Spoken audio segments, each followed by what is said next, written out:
দাউদ আলাইহিস সালাতু ওয়াস সালামের ঘটনা থেকে আমাদের শিক্ষা প্রসঙ্গে আজকে আমরা কোন নবীর ব্যাপারে আলোচনা করব বলেন তো? দাউদ আলাইহিস সালাম। আল্লাহ রাব্বুল আলামিন যেই সমস্ত নবী রাসূল পৃথিবীতে পাঠিয়েছেন এর মধ্যে দুইজন নবীর অবস্থা অন্যদের তুলনায় একটু অন্যরকম ছিল, ব্যতিক্রম ছিল। এরা দুইজন একদিকে আল্লাহর নবী ছিলেন, অন্যদিকে আবার বাদশাহও ছিলেন, রাজা ছিলেন। একজন হলেন দাউদ আলাইহিস সালাম, আরেকজন হলেন তারই সন্তান সুলাইমান আলাইহিস সালাম। আজকে আমরা দাউদ আলাইহিস সালামের ঘটনা নিয়ে আজকে আমরা কথা বলতেছি। দাউদ আলাইহিস সালাম শুধু নবী ছিলেন বিষয়টা এরকম নয়, তিনি আল্লাহর পক্ষ থেকে প্রেরিত রাসূলও ছিলেন। যেই সমস্ত রাসূলদেরকে আল্লাহ তাআলা কিতাব দিয়েছিলেন এর মধ্যে দাউদ আলাইহিস সালাম হলেন একজন। সূরা নিসার 163 নম্বর আয়াতে আল্লাহ বলেন, ও আতাইনা দাউদ জাবুরা, আমি দাউদকে কি দিয়েছি? জাবুর দিয়েছি। তাওরাত, ইনজিল, জাবুর, কোরআন মাজিদ এগুলো আমাদের সকলের মুখস্থ। এর মধ্যে জাবুর কিতাব যেই নবীর উপরে নাজিল হয়েছিল, যেই রাসূলের উপরে জাবুর কিতাব নাজিল হয়েছিল, তিনি হলেন দাউদ আলাইহিস সালাতু ওয়াস সালাম। দাউদ আলাইহিস সালামের কিছু বৈশিষ্ট্য ছিল, যেমন তিনি জন্মগতভাবেই ছোটকাল থেকে তিনি অনেক শক্তিশালী ছিলেন। আল্লাহ তাআলা নিচে বলেন সূরা সাদের মধ্যে, ওয়াযকুর আবদানা দাউদ, আপনি স্মরণ করুন আমার বান্দা দাউদের কথা। জাল আইদি, দাউদ ছিল জাল আইদ, অনেক শক্তির অধিকারী, অনেক শক্তিশালী ছিল। ইন্নাহু আওয়াব, সেই সাথে সে আমার অনুগতও ছিল। দাউদ আলাইহিস সালাম শারীরিকভাবেও শক্তিশালী ছিলেন। আল্লাহ তাআলা তো একটা সময় তাকে বাদশাহী বানালেন। বাদশাহ মানি বর্তমান সিরিয়া, লেবানন, জর্ডান, ফিলিস্তিন, ইরাক এই সকল এলাকার বাদশাহ, পুরা এলাকার বাদশাহ ছিলেন দাউদ আলাইহিস সালাম।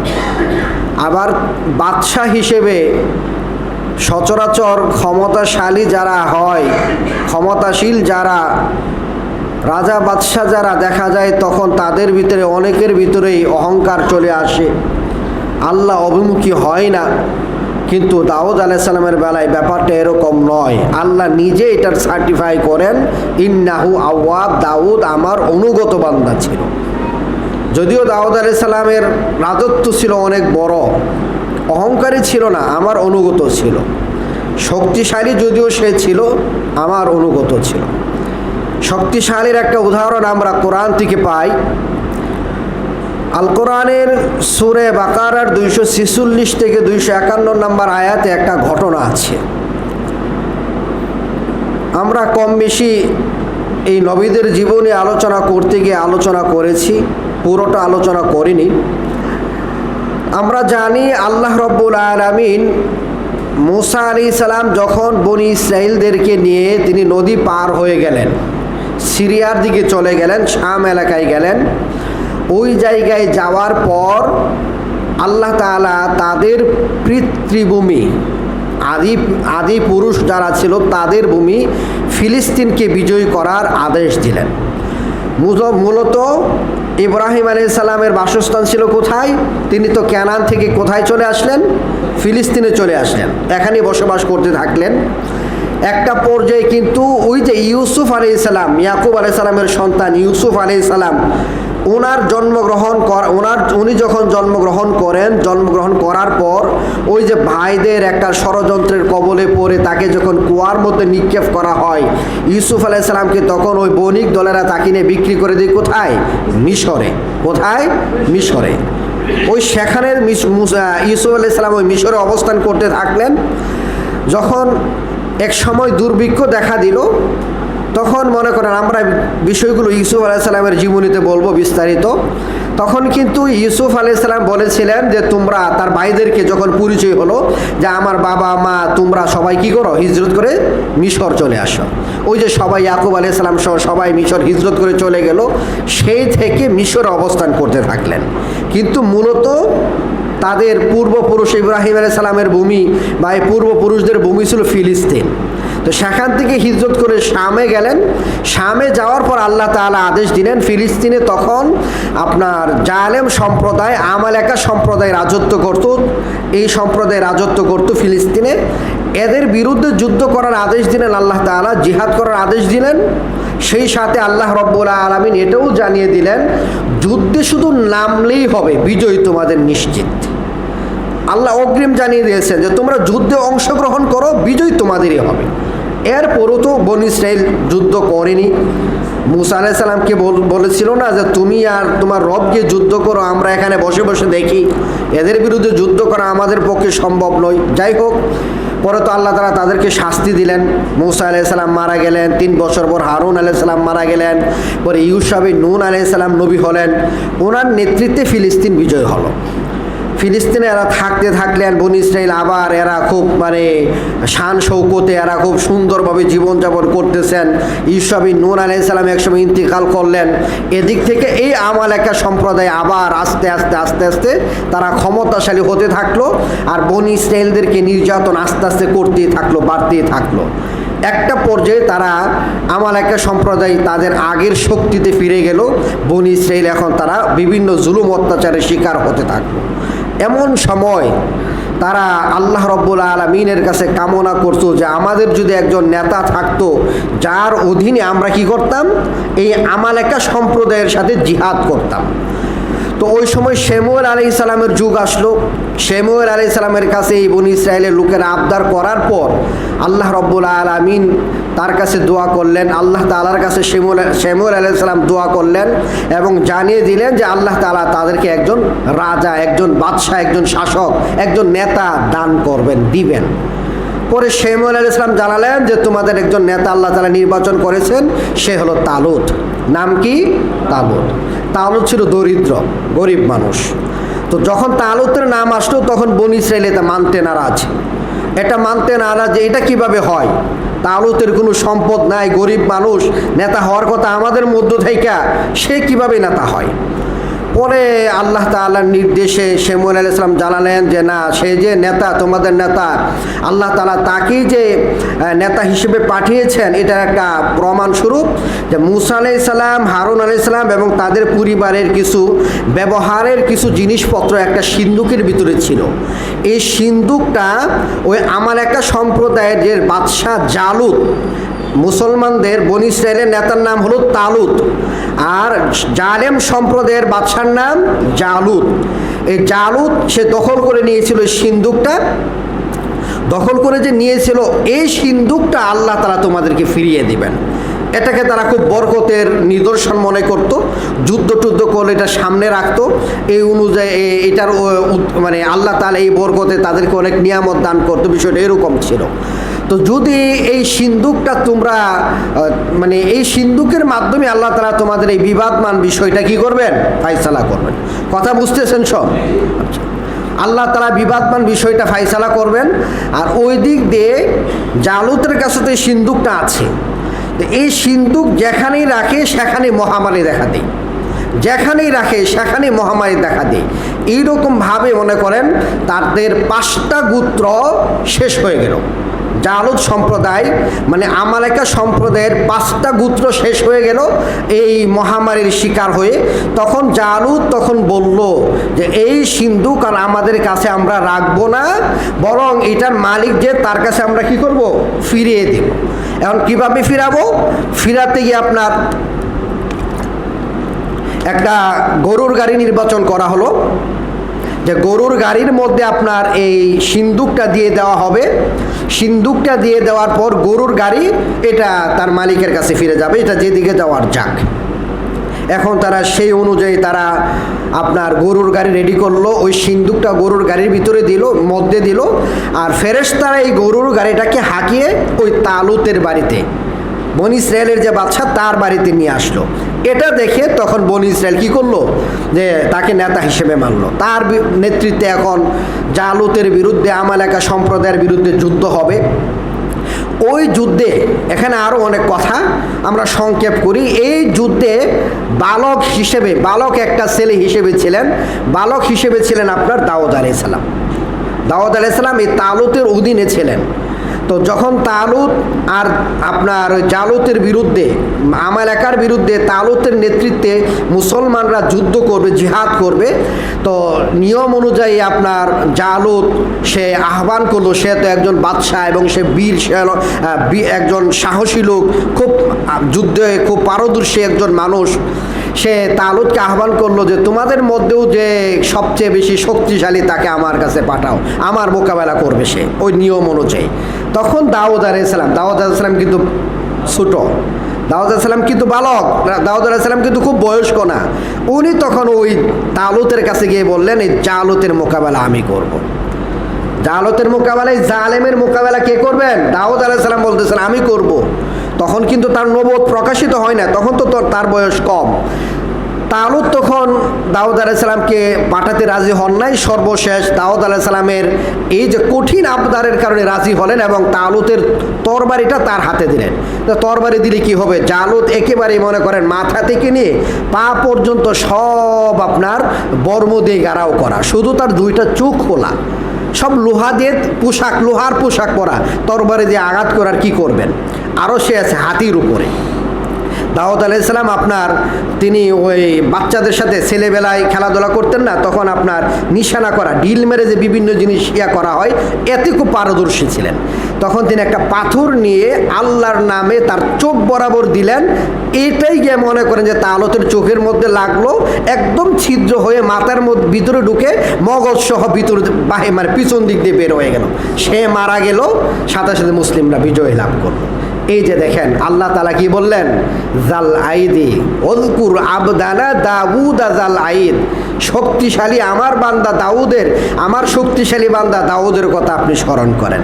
দেখছেন অল্প বয়সে তিনি মানে কতটুকু সাহসের অধিকারী ছিলেন এবং তার শক্তির নমুনাটা একটা ডিলের মাধ্যমে তার মাথা টাথা সব কি হয়ে গেল, একদম মনে করেন যে ছিদ্র হয়ে গেল। তো এই হলো এটা একটা বিষয়। এটা ছিল দাউদ আলাইহিস সালামের বিশেষ একটা বৈশিষ্ট্য। দাউদ আলাইহিস সালামের আরেকটা বৈশিষ্ট্য ছিল যে আদম আলাইহিস সালাম আল্লাহ তাআলার কাছে সুপারিশ করেছিলেন তার হায়াত থেকে 40টা বছর কেটে যেন দাউদ আলাইহিস সালামকে দেওয়া হয়। ব্যাপারটা হলো এরকম, আদম আলাইহিস সালামকে সৃষ্টি করার পর আল্লাহ রাব্বুল আলামিন, মিশকাতের 118 নম্বর হাদিস আপনারা এটা পাবেন। তো আল্লাহ তাআলা এই আদম আলাইহিস সালামের পিঠ থেকে কিয়ামত পর্যন্ত যত মানুষ জন্মগ্রহণ করবে সবার আত্মাগুলো, রূহগুলো বের করলেন, আদম আলাইহিস সালামের সামনে রাখলেন। তাদের মানে প্রত্যেকটা মানুষের দুই চোখের মাঝখানে আলো চমকাইতেছিল, নূর চমকাইতেছিল। আদম আলাইহিস সালাম বলে যে আল্লাহ এগুলো কি? আল্লাহ তাআলা জানালে যে এইগুলো হলো কিয়ামত পর্যন্ত তোমার যত সন্তান পৃথিবীতে আসবে, এটা হলো সবাইকে এখানে একসাথে করা হয়েছে। এর মধ্যে এতগুলো মানুষের মধ্যে, এতগুলো রূহের মধ্যে একটা জায়গায় দেখলেন এটা অন্যদের তুলনায় আরও বেশি আলোকিত হচ্ছে, বেশি চমকাচ্ছে। দাউদ আলাইহিস সালামের ব্যাপারটা, তারও দুই চোখের মাঝখানে নূর, তবে অন্যদের তুলনায় এই আলোটা বেশি চমকাইতেছে, যার কারণে আদম আলাইহিস সালামের কাছে এটা বেশি ভালো লেগেছে। তখন আল্লাহ তাআলা বলেন, আল্লাহ ওইটা কি? ওইটাও তোমার সন্তান, তোমার সন্তান দাউদ। আল্লাহ তার হায়াত কত হবে, দুনিয়াতে কতদিন থাকবে? 60 বছর। এত অল্প হায়াত আল্লাহ তাআলা আমার হায়াত থেকে 40টা বছর কেটে আমার এই সন্তানটাকে আপনি দিয়ে দেন। আল্লাহ তাআলা তার শাফাত কবুল করলেন, সুপারিশ কবুল করলেন। আদম আলাইহিস সালাম কিন্তু ডাইরেক্ট দেন নাই, আল্লাহর কাছে বললেন, আল্লাহ আপনি আমার এক হায়াতটা কমায়া দেন 40 বছর, আর আমার এই সন্তানের হায়াতটা আপনি কি করেন 40 বছর বাড়ায়া দেন। এই কারণে আদম আলাইহিস সালামের জান কবজ করা হয় 1000 বছরের 40 বছর আগে। 40 বছর আগে যখন মালাকুল মউত আসলো, মালাকুল মউতকে আদম আলাইহিস সালাম জিজ্ঞাসা করলেন, কী ব্যাপার তুমি 40 বছর আগে চলে আসলা কেন? আমার হায়াত তো আরও 40 বছর বাকি আছে। কই যে আপনি আপনার সন্তানকে কী করেছিলেন? দাউদকে দিয়ে দিয়েছিলেন। এটা কিন্তু আমার বানানো কথা না, রাসূলুল্লাহ সাল্লাল্লাহু আলাইহি সাল্লামের সহিহ হাদিসের কথা। তো মিশকাতে আপনারা পাবেন 118 নম্বরে, এটা অন্য হাদিসের রেফারেন্সে এখানে উল্লেখ করা আছে। পরে দাউদ আলাইহিস সালামের বয়স ছিল 60, এখানে যুগ হলো কত, আরও 40, 100 বছর বয়সে তিনি কী করেন, ইন্তেকাল করেন। তাহলে এই যে একটা বিশেষ একটা আরেকটা বৈশিষ্ট্য, যেটা অন্য কোনো নবীর বেলায় কিন্তু আদম আলাইহিস সালাম থেকে তার হায়াতটা কেটে দেওয়ার ব্যাপারে শাফাআত করা এরকমটা পাওয়া যায় না। তাহলে দাউদ আলাইহিস সালামের ব্যাপারে এটা পাওয়া গেল, এটা হলো তার বিশেষ আরেকটা বৈশিষ্ট্য। দাউদ আলাইহিস সালামের বৈশিষ্ট্য ছিল আল্লাহ তাআলা তাকে কোন কিতাব নাজিল দিয়েছিলেন, কোন কিতাব দিয়েছিলেন, জাবুর। দাউদ আলাইহিস সালামের একটা বৈশিষ্ট্য, আল্লাহ তাআলা তাকে জাবুর কিতাব দান করেছেন। দাউদ আলাইহিস সালামের আরেকটা বৈশিষ্ট্য হলো যে আল্লাহ রব্বুল আলামিন তাকে শক্তিশালী হিসেবে দুনিয়াতে পাঠিয়েছেন। তিনি অনেক শক্তির অধিকারী ছিলেন, অনেক সাহসী ছিলেন। দাউদ আলাইহিস সালামের আরেকটা বৈশিষ্ট্য হলো আদম আলাইহিস সালামের হায়াত থেকে 40টা বছর কেটে আল্লাহ তাআলা দাউদ আলাইহিস সালামের হায়াত 40 বছর বাড়িয়ে দিলেন। দাউদ আলাইহিস সালামের আরেকটা বৈশিষ্ট্য হলো দাউদ আলাইহিস সালাম রাজা বা বাদশাহ ছিলেন। কোন এলাকার ছিলেন এটা আমরা বললাম, সিরিয়া, লেবানন, জর্ডান, ফিলিস্তিন, ইরাক, এই সমস্ত অঞ্চলের বাদশাহ ছিলেন।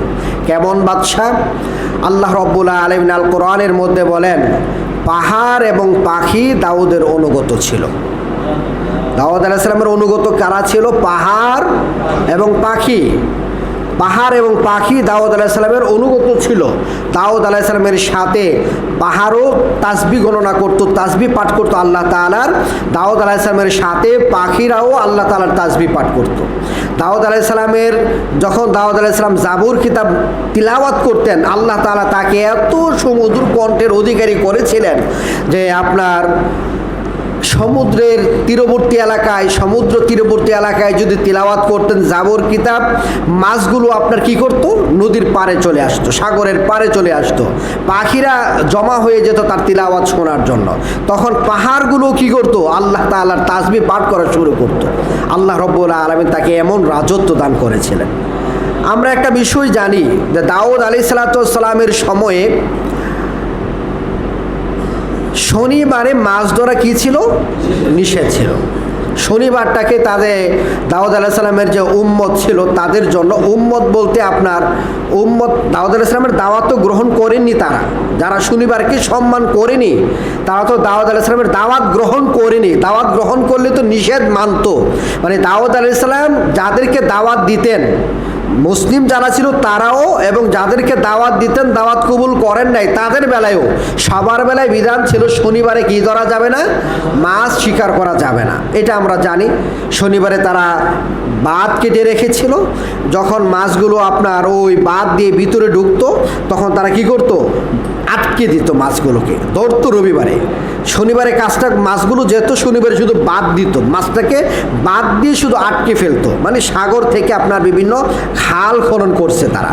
এখন পানি যেদিকে পায় মাছ তো সেদিকে যাবেই। যখন শনিবারে মাছ তীরে বেশি আসে তখন এই আপনার এই পানি খালগুলোতেও মাছ অনেক প্রচুর পরিমাণে ঢোকে। তো এরা করতো কি, শনিবারে যেহেতু মাছ ধরা নিষেধ, শনিবারে তারা মাছ ধরতো না। তারা করতে কি, শনিবারে তারা শুধু একটা মাছগুলো যাওয়ার পর তারা একটা বাদ দিয়ে দিত, মাছগুলো যাতে না বের হতে পারে। এখন শনিবার যখন দিনের বেলা সূর্য ডুবে যায়, যেমন আজকে বিকালে যখন সূর্য ডুবে যাবে তখন আর শুক্রবার নাই, সন্ধ্যার পর থেকে কি হয়ে গেল, শনিবার শুরু হয়ে গেল। মানে আরবি হিসাব অনুযায়ী রাত আগে আসে, দিনটা পরে আসে। কথা বুঝতেছেন? তো এরা শুধু একটা অপকৌশল করেছিল যে শনিবারে শুধু তারা বাদ দিয়ে মাছগুলোকে আটকে দিত। মাছ ধরতো রবিবারে, সূর্য ডুবার পরে মাছ ধরতো, যেটা রবিবার পড়তো। এরপরও আল্লাহ রব্বুল আলামিন তাদেরকে শাস্তি দিলেন।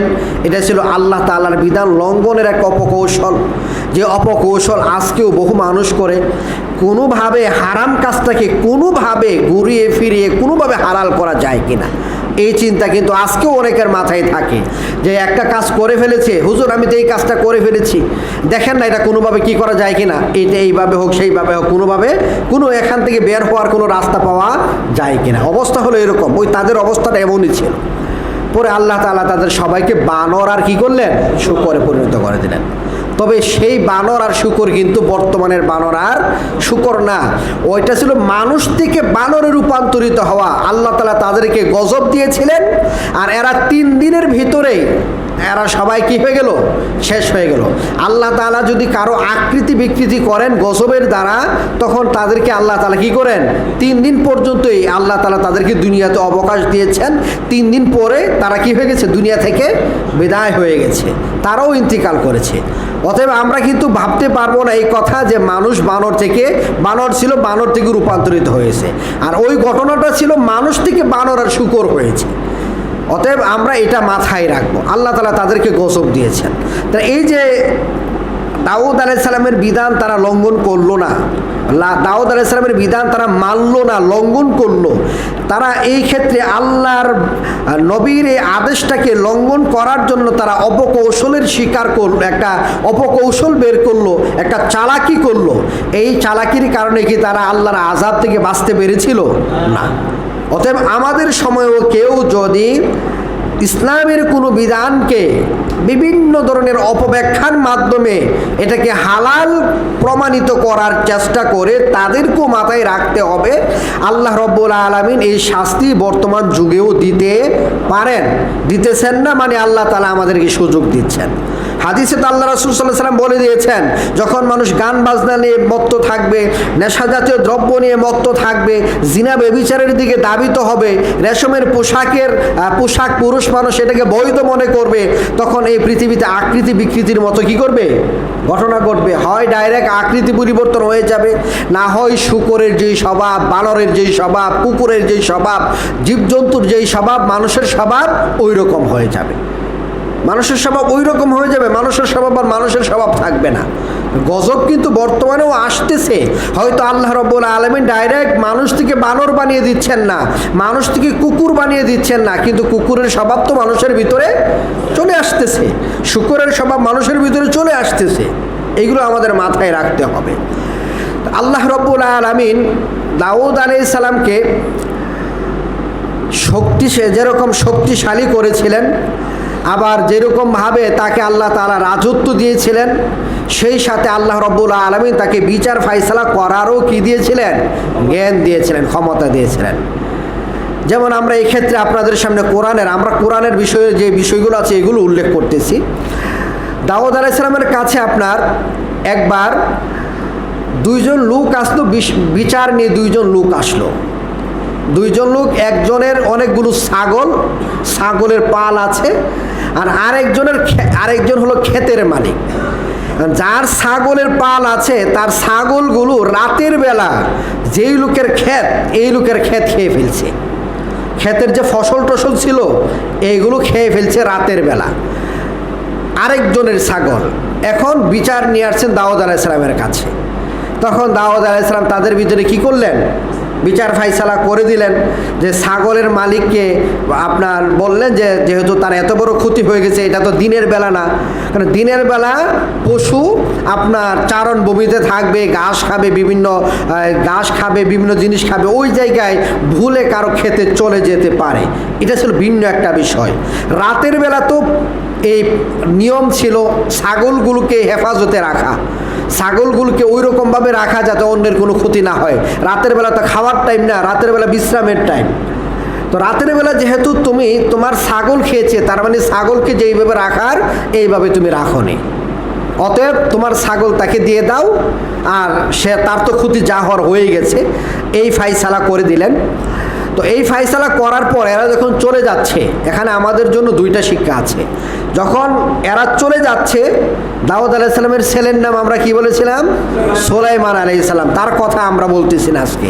শুধু এখানে যেহেতু সুলাইমান আলাইহিস সালামের কথা, দাউদ আলাইহিস সালামের কথা আল্লাহ তাআলা সূরা আম্বিয়া 2 জনের কথা একসাথে এনেছেন, এই কারণে আমরা বলতেছি।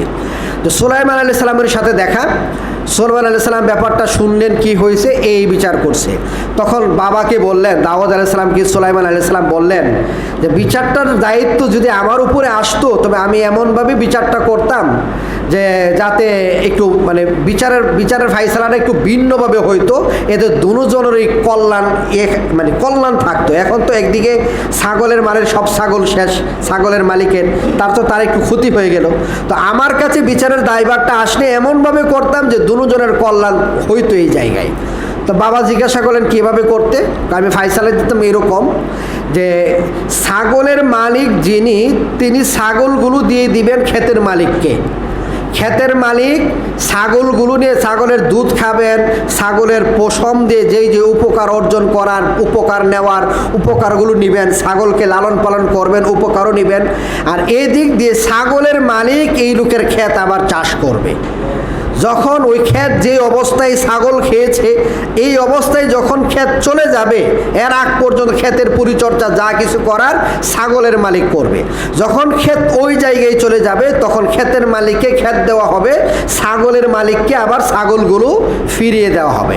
মাঝখানে তার যে ফসলের ক্ষতি হলো, ছাগলের মালিক ছাগলগুলো দেওয়ার দ্বারা সে ওই উপকারটা পেয়ে যাবে।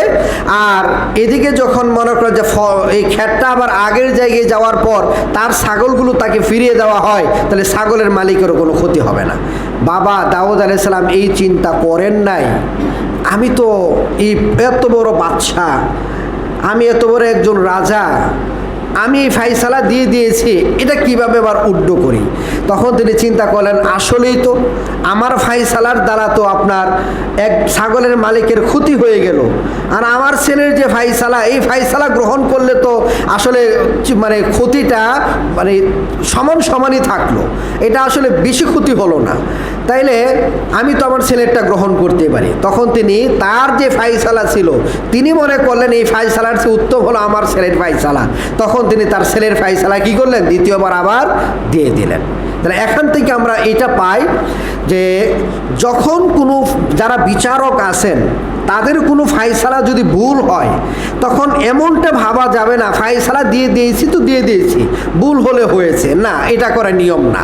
যখন বুঝতে পারবে আমার দ্বারা ভুল হয়ে গেছে, তখন এটাকে কি করতে হবে, শুধরাতে হবে। ইসলাম এই কথাই আমাদেরকে বলে, ভুল হয়ে গেলে ভুলের উপরে অটল থাকা যাবে না। যখন শুদ্ধটা সামনে চলে আসবে, তখন ভুলটাকে বাদ দিয়ে সঠিকটাকে গ্রহণ করতে হবে।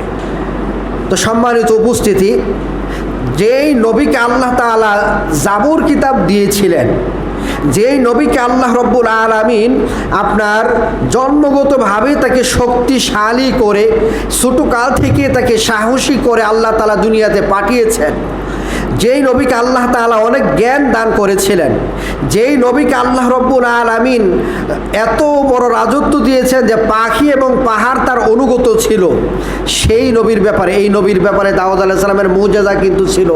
তিনি কিন্তু লোহাকে তিনি কি করতেন, লোহাকে গলিয়ে গলিয়ে আপনার এটা দিয়ে তিনি কি করতেন, লোহার পোশাক, বর্ম, যুদ্ধের যে পোশাক, এই পোশাক তিনি তৈরি করতেন।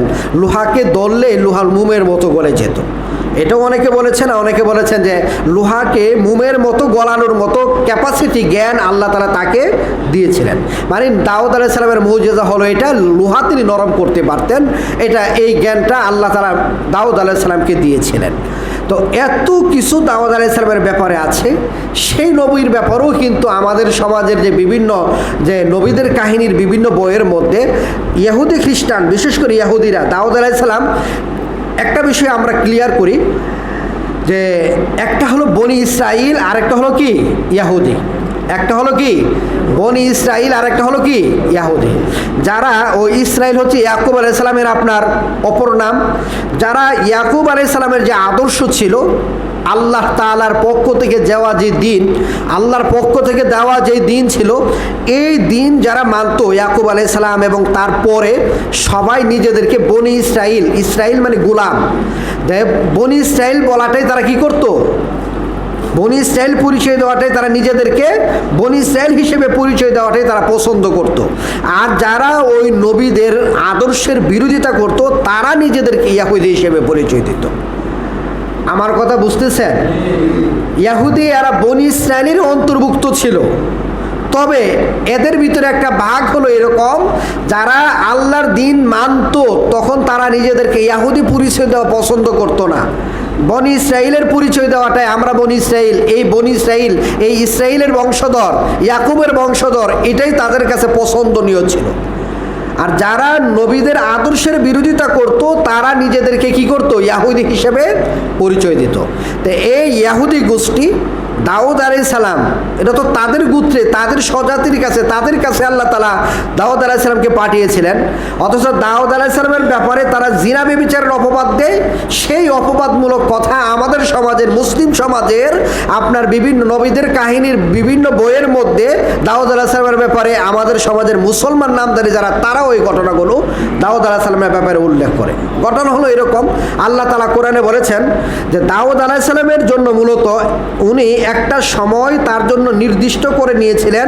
এই সময়টাতে তিনি নিরিবিলি, তার আলাদা রুম ছিল, এই রুমের মধ্যে তিনি কি করতেন? আল্লাহর ইবাদত করতেন। এমনিতে তো তার পাহারাদারের জন্য 30,000 40,000 সৈন্য সবসময় নিয়োজিত থাকতো। অনেক বড় বাদশা না? আমার কথা বুঝতেছেন না? কত বড় এলাকার বাদশা, 30,000 লোক, 40,000 সৈন্য সামন্ত, প্রত্যহ তাকে পাহারাদারি করতো। এমনও ছিল যে আজকে একজন পাহারাদারি করছে, কালকে তার সিরিয়াল নাই, তার সিরিয়াল আসতে আসতে অনেক সময় লাগছে। তাহলে আল্লাহ তাআলা তাকে এত শান শৌকত দিয়েছিলেন।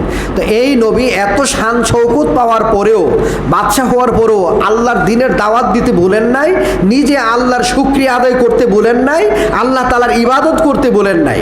তিনি তার জন্য একটা আলাদা রুম ছিল, এখানে কেউ প্রবেশ করতে পারতো না, এটা অনুমতি ছিল না, যার কারণে প্রবেশ করতে পারতো না। উনি এই জায়গায় নিরিবিলি আল্লাহর ইবাদত করতেন। একদিন দুইজন লোক, তাদের ভিতরে ঘটনা, একজনের 99টা আপনার দুম্বা আছে, দুম্বা বা ছাগল। কয়টা? 99টা।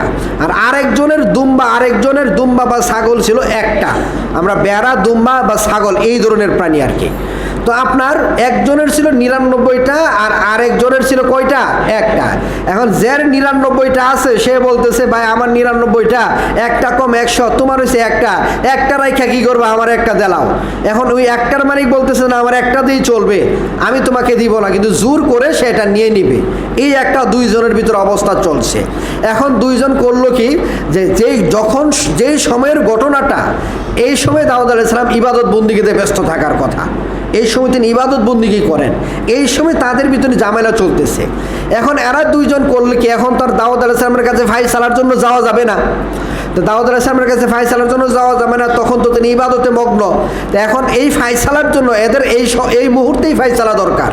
তখন তারা ফায়সালার জন্য করলো কি, ওয়াল টপকায়া, পাহারাদার যারা ছিল তাদের চোখ ফাঁকি দিয়া ওয়াল টপকায়া তারা দুইজন ওই দাউদ আলাইহিস সালাম নিরিবিলি যেই কক্ষে বা যেই জায়গায় ইবাদত করেন, ওই ইবাদতখানায় দুইজন পৌঁছে গেল।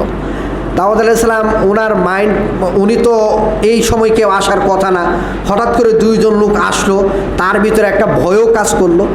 আসলে এই সময় কেন আসলো?